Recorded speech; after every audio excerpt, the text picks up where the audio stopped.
Agarda qizingizni hayoti va sog'lig'i xavf ostida qolgan bo'lmasa, hech kim unga ruhiy, jismoniy zulm qilayotgan bo'lmasa, yoki bo'lmasam kelin va kuyov masalan mazza qilib bir-birini yaxshi ko'rib yashayotgan bo'lsa, iltimos deymiz, qizingizni hayotini buzmang. Ba'zi insonlar, ba'zi onalar va ba'zan otalar ham qizlariga qo'ng'iroq qilib turib, bo'lar bo'lmas maslahatlarni berishadi. Bormi desa, haqiqatdan bor, ko'p bo'lmasa ham lekin bor.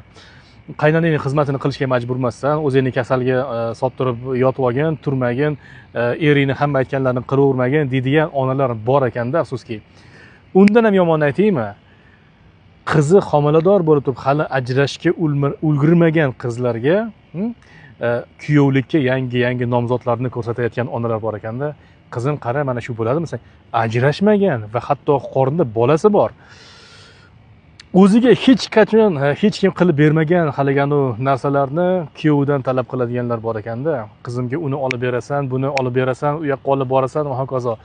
Vaholanki o'ziga nisbatan bu narsa qilib bermagan eri. Umuman olganda, qizinglarni vaqtini iltimos qilamiz, oilasini buzmanglar. Undan ko'ra haqqiga duo qilinglar va nevaralarni rohatini ko'rishlikni ham Xudodan so'ragan bo'lsanglar, menimcha to'g'ri bo'ladi.